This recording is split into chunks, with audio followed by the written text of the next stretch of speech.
For years, Iran has focused, and this is what you have to understand, on developing nuclear weapons for the purpose of Israel's destruction. Okay, you have to understand that. And of course, with their lives on the line, let's listen to Israeli Prime Minister Benjamin Netanyahu reasoning for his decisive actions. Let's listen to exactly why this decision had to be made. Moments ago, Israel launched Operation Rising Lion, a targeted military operation to roll back the Iranian threat to Israel's very survival. This operation will continue for as many days as it takes to remove this threat. For decades, the tyrants of Tehran have brazenly, openly called for Israel's destruction.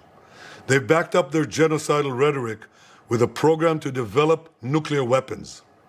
In recent years, Iran has produced enough highly enriched uranium for 9 atom bombs. 9. In recent months, Iran has taken steps that it has never taken before, steps to weaponize this enriched uranium. And if not stopped, Iran could produce a nuclear weapon in a very short time. It could be a year, it could be within a few months, less than a year. This is a clear and present danger to Israel's very survival. All right, well, that's just kind of a little update, if you will, from Prime Minister Benjamin Netanyahu explaining why something had to be done. Of course, you know, Daystar is connected to Israel in a very, very big way, and we have continued to support Israel, sending millions of dollars over to Israel over the last couple of years, especially since October 7th. Jonathan Weiss, my son-in-law, has been very involved in helping distribute those funds to many organizations across Israel for your Daystar to be a blessing. You've been a part of it. Many of you have helped give, and I know now we're going to continue to give. But Jonathan, we have actual people on the ground that we work with, and we're giving an update every day. Tell us what's going on today. Yeah, I'm looking forward to speaking with one today, but I have an update on Operation Rising Lion, as Benjamin Netanyahu referred to it. As Israel has responded decisively to the decades of Iranian aggression, in the past few days, Israel has eliminated at least 21 Iranian generals, dismantled 31 military command centers, and taken out 6 drone sites, along with key nuclear infrastructure. In retaliation, Iran has launched ballistic missiles targeting civilian populations, aiming to break Israeli morale. We are joined now by my friend and the CEO of Firm Israel, Michael Mistretta, on the ground in Jerusalem. Michael, how are you doing? Hi, Jonathan, Rebecca, great to be with you. Thanks for having me on.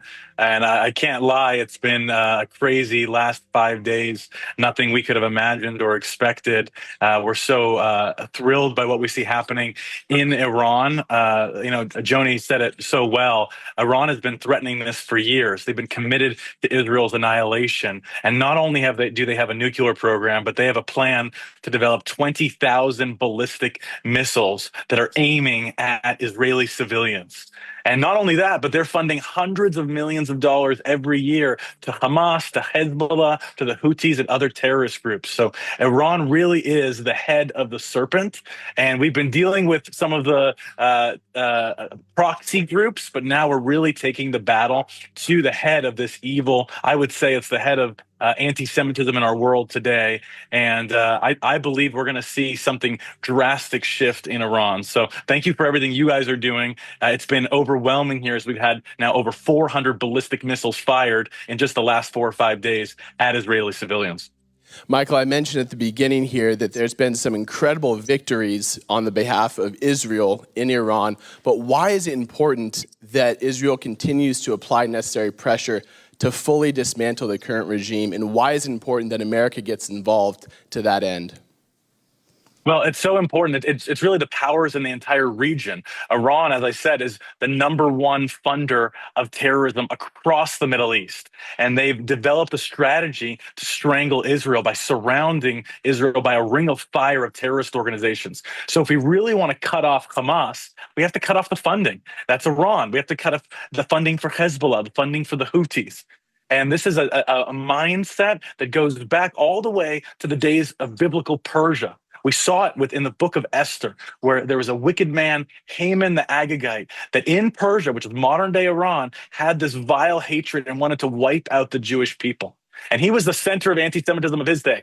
We've seen Hitler be the center of anti-Semitism in the 1940s. And today it's modern day Iran. And now we're talking about them being weeks away from maybe achieving a nuclear weapon. What people don't understand is we've had a lot of success with our Air Force, but we cannot finish the job without the United States support. So I'm praying, we're believing that President Trump, as they're deciding and they're positioning to get involved to help us eliminate this threat once and for all, and eliminate this existential threat from Israel and freedom for the Iranian people, 80% who want to be free from this Islamic regime.